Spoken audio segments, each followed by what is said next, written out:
Hello friends, ఈరోజు ఈ వీడియోలో NEET PG 2025 qualified students AP state convener quota round 3 అంటే మాపప్ రౌండ్లో పార్టిసిపేట్ చేసేటప్పుడు వెబ్ కౌన్సిలింగ్ ప్రాసెస్కి సంబంధించిన ఇన్స్ట్రక్షన్స్ ఏమేం ఫాలో అవ్వాలి.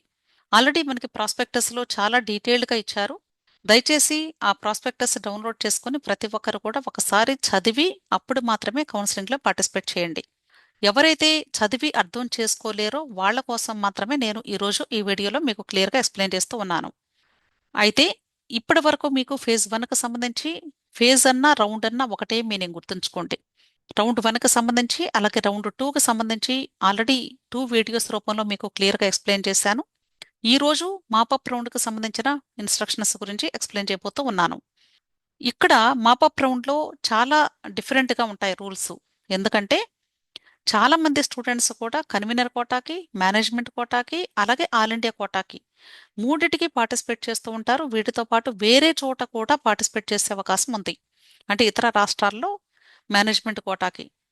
కాబట్టి మీరు చాలా జాగ్రత్తగా ఆలోచించి డెసిషన్ తీసుకోవాలి ఈ మాపప్ రౌండ్లో కానీ సిటీ అలాట్మెంట్ వస్తే. ఇక్కడ ఈ మాపప్ రౌండ్ గురించి ఎక్స్ప్లెయిన్ చేసే ముందు ఫేజ్ 1 కౌన్సిలింగ్ టైంలోనే వీళ్ళు చెప్పిన విషయం ఏంటంటే, ఇన్ సర్వీస్ క్యాండిడేట్స్ కానీ సఫిషియంట్ నెంబర్ ఆఫ్ స్టూడెంట్స్ లేకపోతే, అంటే convener quota third round start అయ్యేటప్పటికి కానీ సీట్స్ వేకెంట్గా మిగిలిపోతే ఆ సీట్స్ని నాన్ సర్వీస్ క్యాండిడేట్స్కి వాళ్ళ యొక్క రెస్పెక్టివ్ కేటగిరీ వైజ్గా అలాట్ చేస్తాము అని చెప్తున్నారు. అయితే ఈ సెకండ్ పాయింట్ తర్వాత వీళ్ళు ఎలిజిబిలిటీ గురించి చెప్పే ముందు ఏం చెప్తున్నారంటే, ఎవరైతే ఇప్పుడు ఈ ఫేజ్ 3 కన్వీనర్ కోటాలో పార్టిసిపేట్ చేయాలి అనుకుంటారో రీఫండబుల్ సెక్యూరిటీ డిపాజిట్ క్రింద 50,000 రూపాయలు పే చేయాలి అని చెప్తున్నారు. అంటే వెబ్ ఆప్షన్స్ పెట్టే ముందే ఈ అమౌంట్ కట్టి మీరు పార్టిసిపేట్ చేయాల్సి ఉంటుంది. అలాగే ఎవరెవరు ఎలిజిబుల్ అంటే, ఇక్కడ ఒకవేళ కానీ మీకు ఫస్ట్ రౌండ్ లేక సెకండ్ రౌండ్లో కానీ సీట్ అలాట్మెంట్ వచ్చి కాలేజ్లో జాయిన్ అయ్యారు అనుకుందాం. ఆ స్టూడెంట్స్ ఇప్పుడు అప్గ్రేడేషన్ కోసం థర్డ్ రౌండ్లో పార్టిసిపేట్ చేయొచ్చు. ఒకవేళ కానీ అసలు సీటే రాలేదు అనుకుందాం ఫస్ట్ 2 ఫేజెస్లో, ఆ స్టూడెంట్స్ పార్టిసిపేట్ చేయొచ్చు. అలాగే థర్డ్ కేస్ ఎవరు అంటే, ఒకవేళ మీకు ఇంతకు ముందు రౌండ్స్లో అంటే ఫేజ్ 1 అవ్వచ్చు, ఫేజ్ 2లో కానీ మీకు సీట్ వచ్చింది, అసలు జాయిన్ అవ్వలేదు ఆ స్టూడెంట్స్. అలాగే ఒకవేళ మీకు ఫస్ట్ ఫేజ్లో కానీ సెకండ్ ఫేజ్లో కానీ సీట్ వచ్చి జాయిన్ అయినా కూడా మీరు ఫేజ్ 1 ఫేజ్ 2 తర్వాత ప్రీ ఎగ్జిట్ టైంలో కానీ ఆ సీటు వదులుకొని ఉన్నా కూడా వాళ్ళు కూడా పార్టిసిపేట్ చేయొచ్చు అని చెప్తున్నారు. సో ఓవరాల్గా ఏంటంటే ఏపీ స్టేట్లో సెకండ్ రౌండ్ వరకు కూడా ఖచ్చితంగా సీటు వస్తే జాయిన్ అవ్వాలనే కండిషన్ ఏమీ లేదు. కాబట్టి ఇప్పుడు థర్డ్ రౌండ్కి సెకండ్ రౌండ్ వరకు సీట్ వచ్చి జాయిన్ అవ్వకపోయినా కూడా వాళ్ళందరూ కూడా ఇక్కడ పార్టిసిపేట్ చేసే అవకాశం ఉంది. అంటే ఏ స్టూడెంట్ అయినా సరే డైరెక్ట్గా పార్టిసిపేట్ చేయొచ్చు. కాకపోతే మాపప్ రౌండ్లో మాత్రం 50,000 రూపాయలు కడితేనే వెబ్ ఆప్షన్స్ ఓపెన్ అవుతాయి. అప్గ్రేడేషన్ కోసం వెళుతున్నా సరే, లేకపోతే ఫ్రెష్గా సీట్ అలాట్మెంట్ కోసమైనా ఎవరైనా సరే 50,000 రూపాయలు పే చేయాల్సిందే. రీజన్ ఏంటంటే సీట్ బ్లాకింగ్ అనేది ఉండకూడదు కాబట్టి దాన్ని అవాయిడ్ చేయడం కోసం కట్టించుకుంటున్నారు. దీన్ని బట్టి మీకు అర్థం కావాల్సింది ఏంటంటే, ఫేజ్ 3లో కానీ సీట్ అలాట్మెంట్ వచ్చి జాయిన్ అవ్వకపోతే 50,000 రూపాయలు పోతాయి. అలాగే ఇక్కడ వీళ్ళు ఈ ఎల్లో కలర్లో చెప్తున్న విషయం ఏంటంటే, ఎవరైతే ఫేజ్ 1 ఫేజ్ 2లో సీట్ అలాట్మెంట్ వచ్చి జాయిన్ అయ్యి ఫ్రీ ఎగ్జిట్ ద్వారా వదిలేసుకున్నారో, లేదా అసలు జాయిన్ అవ్వకుండా వదిలేశారో, వాళ్ళకి ఏ కాలేజెస్ అయితే వదిలేశారో ఆ పర్టికులర్ కోర్సు ఆ పర్టికులర్ కాలేజ్లో మాత్రమే మీకు ఇప్పుడు ఈ మాపప్ రౌండ్లో వెబ్ ఆప్షన్స్ పెట్టుకునేటప్పుడు అవైలబుల్గా ఉండదు అని చెప్తున్నారు. మిగిలినవన్నీ కూడా అవైలబుల్గా ఉంటాయి.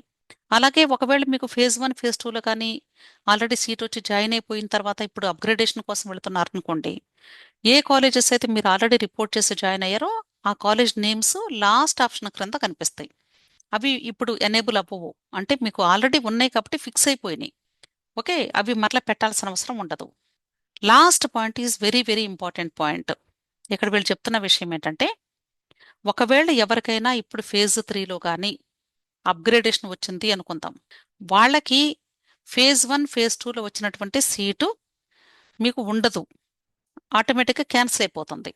ఇప్పుడు ఏదైతే అప్గ్రేడేషన్ వచ్చిందో ఆ సీటు మాత్రమే ఉంటుంది. ఇది మనకి ఇంతకుముందు సెకండ్ రౌండ్ అప్పుడు కూడా చెప్పాను. అప్గ్రేడేషన్ అనే పదం ఎక్కడైనా సరే యూజ్ చేశాము అంటే దాని ముందు సీట్ క్యాన్సిల్ అవుతుంది, అప్గ్రేడెడ్ సీట్ మాత్రమే ఉంటుంది. కాకపోతే ఇక్కడ ఇంకొక వర్డ్ కూడా యాడ్ చేశారు. ఓన్లీ కన్వీనర్ కోటాలో ప్రీవియస్ రౌండ్లో సీట్ మాత్రమే కాదు, మేనేజ్మెంట్ కోటాలో కూడా మీరు ఆల్రెడీ ఫస్ట్ ఫేజ్లో కానీ సెకండ్ ఫేజ్లో కానీ జాయిన్ అయ్యి ఉంటే ఆ సీటు కూడా క్యాన్సిల్ అవుతుంది అని చెప్తున్నారు. అంటే ఓవరాల్గా ఏంటంటే కన్వీనర్ కోటా మాపప్ రౌండ్లో కానీ సీట్ అలాట్మెంట్ వచ్చింది అంటే అది అప్గ్రేడేషన్ సీట్ అవ్వచ్చు, లేదా ఫ్రెష్గా సీట్ అలాట్మెంట్ అవ్వచ్చు. ఈ సీట్లోనే ఉండాలి మీరు. ఇంకా వేరే ఏ కోటాలో కూడా మీరు పార్టిసిపేట్ చేయడానికి వీల్లేదు. లేదు అంటే ఈ 50,000 రూపాయలు మీకు రీఫండ్ అవ్వవు. Next G point is very important point అండి. ఇక్కడ ఫేజ్ 1లో కానీ ఫేజ్ 2లో కానీ ఫేజ్ 3లో కానీ మీకు సీట్ అలాట్మెంట్ వచ్చి మీరు ఆల్రెడీ జాయిన్ అయి ఉంటే వాళ్ళు ఇక లాస్ట్ రౌండ్కి వెళ్ళే అవకాశమే లేదు అని చెప్తున్నారు. అర్థమైంది కదా? హోల్డింగ్ అంటే జాయిన్డ్ అని అర్థం. మీరు జాయిన్ అయితే మాత్రం ఇంకా నెక్స్ట్ రౌండ్కి వెళ్ళే అవకాశమే లేదు. అలాగే హెచ్ పాయింట్లు ఏం చెప్తున్నారంటే మీకు ఇప్పుడు రౌండ్ 3లో కానీ సీట్ అలాట్మెంట్ వచ్చింది అనుకోండి, సపోజ్ మీరు జాయిన్ అవ్వండి అవ్వకపోండి అది మీ ఇష్టం. ఎలాట్ అయ్యింది అంటేనే మీరు దీని తర్వాత జరిగే ఏ రౌండ్కి కూడా పార్టిసిపేట్ చేసే అవకాశం లేదు సబ్సీక్వెంట్ రౌండ్స్లో. అంటే కన్వీనర్ కోట అవ్వచ్చు, మేనేజ్మెంట్ కోట అవ్వచ్చు, ఏదైనా కానివ్వండి. అంటే స్ట్రే వేకెన్సీ రౌండ్, లేదా ఒకవేళ మేనేజ్మెంట్ కోట రౌండ్ 3 జరిగినా కూడా దానికి కూడా వెళ్ళటానికి వీల్లేదని చెప్తున్నారు. సో అంత ఇంపార్టెంట్ ఇది మాపప్ రౌండ్ అనేది. చాలా చాలా జాగ్రత్తగా డెసిషన్ తీసుకోవాలి. ఏపీ స్టేట్లో చదువుకోవాలి అంటే సీట్ జాయిన్ అయిపోవాలి, లేదు అంటే కంప్లీట్గా ఏపీ స్టేట్ నుండి ఎగ్జిట్ అయిపోయినట్లే లెక్క. ఒకవేళ కానీ ఎవరైనా స్టూడెంట్ ఆల్ ఇండియా కోటాలో కూడా పార్టిసిపేట్ చేసి రౌండ్ 3 వరకు కానీ మీరు ఎక్కడైనా సరే జాయిన్ అయి ఉంటే, అంటే ఫస్ట్ రౌండ్ అవ్వచ్చు, సెకండ్ రౌండ్ అవ్వచ్చు, లేదా థర్డ్ రౌండ్ అవ్వచ్చు, ఆల్ ఇండియా కోటాలో ఈ 3 రౌండ్స్లో ఎక్కడ సీట్ వచ్చి కాలేజ్లో జాయిన్ అయినా కూడా వాళ్ళు స్టేట్ కోటాలో మాపప్ రౌండ్కి లేదా స్ట్రే వేకెన్సీ రౌండ్కి పార్టిసిపేట్ చేసే అవకాశం కన్వీనర్ కోటాకి కానీ మేనేజ్మెంట్ కోటాకి కానీ ఎక్కడ కూడా లేదని చెప్తున్నారు. సో ఆల్ ఇండియా కోటా 2వ రౌండ్ వరకు అయితే పర్లేదండి. 3వ రౌండ్ అప్పుడు జాయిన్ అవ్వాలా లేదన్న ఆలోచించుకొని అప్పుడు మీరు జాయిన్ అవ్వండి. ఎందుకంటే ఒకసారి జాయిన్ అయ్యారు అంటే ఆల్ ఇండియా కోటా రౌండ్ 3లో ఇక మీరు బయటకు రాలేరు. ఇక్కడ వీళ్ళు చెప్తున్న విషయం ఏంటంటే ఒకవేళ మీరు వెబ్ ఆప్షన్స్ పెట్టినా కూడా అంటున్నారు. అంటే పార్టిసిపేట్ చేయలేరు అంటే చాలా మంది ఏమనుకుంటారంటే మేము వెబ్ ఆప్షన్స్ పెడతాము వాళ్ళకి ఎలా తెలుసుద్ది అనుకుంటూ ఉంటారు. వీళ్ళు ఆ పాయింట్ కూడా మెన్షన్ చేశారు. మీరు ఒకవేళ వెబ్ ఆప్షన్స్ పెట్టుకున్నా సరే స్టేట్ కోటాలో కన్వీనర్ కోట అవ్వచ్చు, మేనేజ్మెంట్ కోట అవ్వచ్చు, ఆ నేమ్స్ని మేము బ్లాక్ చేసేస్తాము లిస్ట్లో మాత్రం ఇంకా మీకు అలాట్మెంట్ రాదు అని చెప్తున్నారు క్లియర్గా. ఒకవేళ కానీ ఇప్పుడు కన్వీనర్ కోట ఫేజ్ 3లో కానీ సీట్ అలాట్మెంట్ వచ్చినా, అంటే ఫ్రెష్గా సీట్ అలాట్మెంట్ వచ్చినా, లేదా అప్గ్రేడేషన్ వచ్చినా, అంటే ఫేజ్ 1 నుండి ఫేజ్ 3 నుండి అప్గ్రేడ్ అయ్యి వచ్చినటువంటి స్టూడెంట్స్ అయినా సరే వాళ్ళు మీకు ఇష్టం ఉంటే జాయిన్ అవ్వండి, లేకపోతే లేదు. కానీ మేనేజ్మెంట్ కోట రౌండ్ 3కి మాత్రం పార్టిసిపేట్ చేసే అవకాశమే లేకుండా మీ పేరు తీసివేస్తాము అని చెప్తున్నారు, బ్లాక్ చేస్తామంటున్నారు. ఒకవేళ మీరు మేనేజ్మెంట్ కోట రౌండ్ 3లో వెబ్ ఆప్షన్స్లో మీరు వెబ్ ఆప్షన్స్ పెట్టినా సరే మీ పేరు మాత్రం అంటే లిస్టులో మాత్రం అలాట్మెంట్ లిస్టులో మాత్రం ఉండకుండా బ్లాక్ చేస్తామంటున్నారు. అర్థమైంది కదా? నెక్స్ట్ అలాగే ఒకవేళ ఎవరైనా సరే మేనేజ్మెంట్ కోటాలో సీట్ వచ్చి అక్కడ జాయిన్ అయ్యి ఇప్పుడు కన్వీనర్ కోటా రౌండ్ 3లో కానీ సీట్ అలాట్మెంట్ కానీ వచ్చింది అంటే వాళ్ళు మాత్రం ఖచ్చితంగా రిపోర్ట్ చేసి తీరాల్సిందే. ఈ పాయింట్ ఆల్రెడీ చెప్పారు మనకి, అంటే పైన చెప్పేశారు. ఏం చెప్పారు? ఇప్పుడు కన్వీనర్ కోటా రౌండ్ 3లో కానీ సీట్ అలాట్మెంట్ వస్తే దాని ముందు రౌండ్లో మేనేజ్మెంట్ కోటాలో 1లో కానీ 2లో కానీ 2 రౌండ్స్లో మీరు జాయిన్ అయి ఉన్నా కూడా ఆ సీట్స్ క్యాన్సిల్ చేయబడతాయి. అలాగే కన్వీనర్ కోటాలో ఇంతకుముందు రౌండ్స్లో వచ్చిన సీటు అవి క్యాన్సిల్ అయిపోతాయి. కాబట్టి ఇప్పుడు ఏ సీట్ అయితే వచ్చిందో అది మాత్రమే ఫేజ్ 3లో వచ్చిన సీటే మీకు ఫైనల్గా ఉంటుందన్న విషయం చెప్పేశారు ఆల్రెడీ. అదే పాయింట్ ఇక్కడ మళ్ళీ రిపీట్ చేశారు అంతే. అలాగే ఒకవేళ స్టూడెంట్కి థర్డ్ రౌండ్లో కానీ సీట్ అలాట్ అయింది అనుకోండి, అప్పుడు స్టూడెంట్ ఖచ్చితంగా జాయిన్ అవ్వాలి అని చెప్తున్నారు. జాయిన్ అవ్వకపోతే 50,000 రూపాయలు పోతాయి అని చెప్తున్నారు. అంతేకాకుండా నెక్స్ట్ రౌండ్స్లో కూడా పార్టిసిపేట్ చేయలేరు అని చెప్తున్నారు. కాకపోతే ఇక్కడ ఒక పాయింట్ ఏంటంటే కొద్దిమంది ఏమనుకుంటారంటే జాయిన్ అవ్వకపోతే ఏం చేస్తారు మేడం, అంటే దీనికి ఏమన్నా డీబార్ సిస్టమ్ ఉంటుందా అని అడుగుతూ ఉంటారు జనరల్గా. ఈ పాయింట్ దగ్గర లాస్ట్ ఇయర్ కూడా ఒక ఇష్యూ జరిగింది. యూనివర్సిటీకి ఒక స్టూడెంట్ ఫోన్ చేసినప్పుడు నేను జాయిన్ అవ్వలేదండి మాపప్ రౌండ్లో, మరి దీనివలన నాకు ఏదైనా ఇంపాక్ట్ ఉంటుందా అని అడిగినప్పుడు యూనివర్సిటీ వాళ్ళు తెలియక వాళ్ళు చెప్పిన విషయం ఏంటంటే, మీరు నెక్స్ట్ ఇయర్ డీబార్ అయిపోయారండి అని చెప్పారు. ఆ స్టూడెంట్ చాలా హైరాణ పడిపోయి, మీ వీడియో ద్వారా నేను ఈ ప్రాసెస్ చేశానండి, కానీ ఇట్లా నేను డీబార్ అయ్యానని చెప్పారు వాళ్ళు, కాబట్టి ఏం చేయను అని చాలా వరి అయ్యారు. అయితే ఇక్కడ మీరు గమనించాల్సింది ఏంటంటే, వీళ్ళు కేవలం చెప్తున్న విషయం ఏంటి, 50,000 రూపాయలు ఫోర్ఫీట్ అవుతాయి, దాంతోపాటు నెక్స్ట్ రౌండ్లో మీరు పార్టిసిపేట్ చేయలేరు అని చెప్తున్నారు. అలాగన్నా జాయిన్ అవుతారని చెప్తున్నారు. అంతేగాని డీ బార్ అనే పదం థర్డ్ రౌండ్లో యూజ్ చేయరు. ఆ తర్వాత నేను యూనివర్సిటీకి ఫోన్ చేసి మరలా ఒకసారి కన్ఫర్మ్ చేసుకొని దాన్ని ఆడియో రికార్డ్ చేసి ఒక షార్ట్ లాగా కూడా పెట్టాను. నా ఛానల్లో షార్ట్ వీడియో కింద ఇంకా ఉంది, మీరు ఎవరైనా వినాలి అనుకుంటే వినండి. కాబట్టి ఈ కన్వీనర్ కోట ఫేజ్ 3లో సీట్ అలాట్మెంట్ వచ్చినప్పుడు కూడా మీకు ఇష్టమైతే జాయిన్ అవ్వండి, లేకపోతే లేదు. బలవంతమే లేదు. జాయిన్ అవ్వకపోతే 50,000 రూపాయలు పోతాయి, నెక్స్ట్ రౌండ్స్లో పార్టిసిపేట్ చేయలేరు. దాంతో పాటుగా మేనేజ్మెంట్ కోటాలో కూడా నెక్స్ట్ రౌండ్స్లో పార్టిసిపేట్ చేయలేరు. మేనేజ్మెంట్ కోటాలో ఆల్రెడీ జాయిన్ అయినా ఆ సీట్స్ క్యాన్సిల్ అయిపోతాయి. అంటే ఓవరాల్గా ఏంటంటే అసలు స్టేట్ నుండి ఎగ్జిట్ అయిపోయినట్లే లెక్క. దానికి ప్రిపేర్డ్గా ఉంటేనే మీరు మానేయండి. లేదు, ఏదో ఒక సీట్ జాయిన్ అవుతాం అనుకుంటే మీరు జాయిన్ అయిపోవటం బెటర్. క్లియర్. ఇంకొకటి, నెక్స్ట్ రౌండ్స్లో కన్వీనర్ కోట, మేనేజ్మెంట్ కోట ఎక్కడ కూడా పార్టిసిపేట్ చేయలేరు. ఈ విషయం కూడా గుర్తుంచుకోండి. కానీ all India quota stray vacancy రౌండ్కి మీరు తప్పకుండా పార్టిసిపేట్ చేసే ఎలిజిబిలిటీ అయితే ఉంటుంది. అయితే ఇక్కడ చాలా ఇంపార్టెంట్ విషయం చెప్తున్నారు. ఎంసీసీ అంటే ఆల్ ఇండియా కోటా కౌన్సిలింగ్ని కండక్ట్ చేసే వెబ్సైట్. ఎవరైతే all India quota counselling round 1, round 2, round 3లో సీట్ అలాట్మెంట్ వచ్చి జాయిన్ అవుతారో వాళ్ళు, అలాగే స్ట్రే వేకెన్సీ రౌండ్ అంటే 4వ రౌండ్లో సీట్ అలాట్మెంట్ వస్తుందో వాళ్ళ పేర్లు అన్నీ కూడా అంటే టోటల్ సాఫ్ట్వేర్లో రిమూవ్ చేసేస్తాము అని చెప్తున్నారు, బ్లాక్ చేస్తామని చెప్తున్నారు. అంటే వీళ్ళు ఇక్కడ ఆల్ ఇండియా కోటాలో పార్టిసిపేట్ చేసి ఈ 3 రౌండ్స్లో జాయిన్ అయితే ఎలాగో బయటకు రాలేరు, ఆ విషయం మనకు తెలుసు.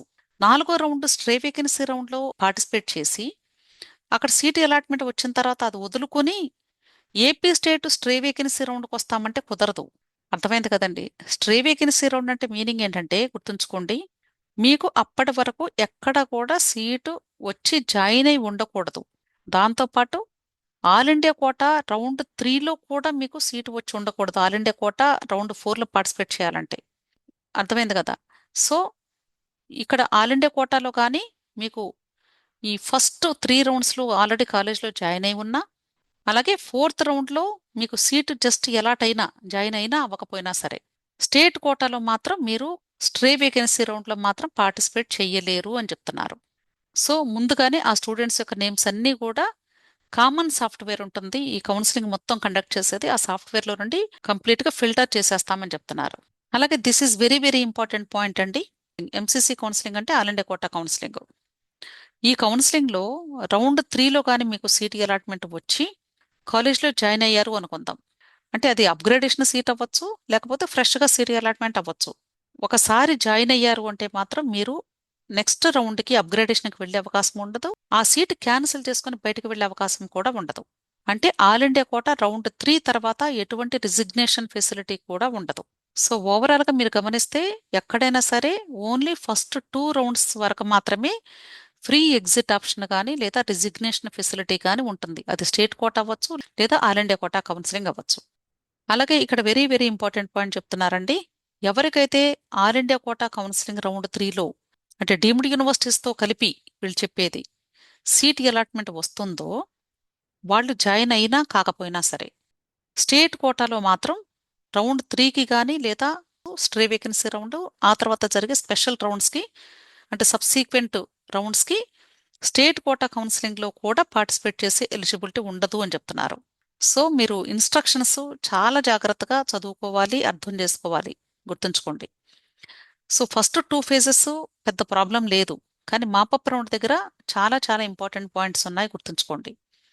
ఫస్ట్ వీళ్ళు చెప్పింది ఏంటి, మాపప్ రౌండ్లో పార్టిసిపేట్ చెయ్యాలి అంటే 50,000 రూపాయలు పేమెంట్ చేయమంటున్నారు, ఫస్ట్ పాయింట్. సెకండ్ పాయింట్ ఏం చెప్తున్నారు, మీరు ఇంతకు ముందు ఫస్ట్ ఫేజ్లో కానీ సెకండ్ ఫేజ్లో కానీ సీట్ వస్తే అప్గ్రేడేషన్కి వెళ్ళొచ్చు థర్డ్ ఫేజ్కి. అసలు సీట్ రాకపోయినా కూడా థర్డ్ ఫేజ్లో వెబ్ ఆప్షన్స్ పెట్టుకోవచ్చు. అలాగే ఒకవేళ ఫేజ్ 1 ఫేజ్ 2లో సీట్ వచ్చి జాయిన్ అవ్వకపోయినా పెట్టుకోవచ్చు. అలాగే సీట్ వచ్చి ఫస్ట్ ఫేజ్ సెకండ్ ఫేజ్లో జాయిన్ అయిన తర్వాత ఫ్రీ ఎగ్జిట్ ద్వారా బయటకు వెళ్ళిపోయినా కూడా మళ్ళీ పెట్టుకోవచ్చు అని చెప్తున్నారు. ఇవి ఇంతకుముందు రౌండ్స్లో ఉన్న కామన్ పాయింట్స్, ప్రాబ్లం ఏం లేదు. ఈ పాయింట్ మాత్రం చాలా ఇంపార్టెంట్ పాయింట్, గుర్తుంచుకోవాలి. అంటే మీకు ఇప్పుడు ఫేజ్ 3లో కానీ కన్వీనర్ కోటాలో అప్గ్రేడేషన్ వచ్చింది అంటే ఆల్రెడీ మీరు ఫేజ్ 1 ఫేజ్ 2లో జాయిన్ అయిపోయి సర్టిఫికెట్స్ కూడా కాలేజ్లో పెట్టేశారు ఫీజు కట్టి. ఇప్పుడు థర్డ్ రౌండ్ అప్గ్రేడేషన్ కోసం పెట్టుకున్నారు, అప్గ్రేడేషన్ వచ్చింది అనుకుందాం. దీంతో పాటు మీరు మేనేజ్మెంట్ కోటాలో కూడా వెబ్ ఆప్షన్స్ పెట్టుకొని అక్కడ కూడా సీట్ అలాట్ అయ్యి ఉండొచ్చు బహుశా సెకండ్ రౌండ్ వరకు. అంటే మీరు కన్వీనర్ కోటాలో జాయిన్ అయి ఉన్నారు, మరలా you are trying for management quota up to second phase. అలాంటి సందర్భంలో మీకు ఒకవేళ MQ2 రిజల్ట్ వచ్చినా కూడా, మేనేజ్మెంట్ కోటా రౌండ్ 2 రిజల్ట్ వచ్చినా కూడా, ఇక్కడ మీకు ఈ ఫేజ్ 3లో అప్గ్రేడేషన్ కానీ వచ్చింది అంటే కన్వీనర్ కోటాలో, మేనేజ్మెంట్ కోటాలో వచ్చిన సీటు కూడా క్యాన్సిల్ అయిపోతుంది, ఉండదు అనే పాయింట్ ఇక్కడ క్లియర్గా చెప్తున్నారు. అలాగే ఇప్పుడు ఈ మాపప్ రౌండ్లో సీట్ అలాట్ అయింది అంటే మాత్రం జాయిన్ అయి తీరాలి అంటున్నారు, లేకపోతే 50,000 అమౌంట్ పోతుంది. అలాగే నెక్స్ట్ ఫోర్త్ రౌండ్ కన్వీనర్ కోట, దాంతోపాటు మేనేజ్మెంట్ కోట రౌండ్ 3కి కూడా పార్టిసిపేట్ చేయలేరు అని చెప్తున్నారు.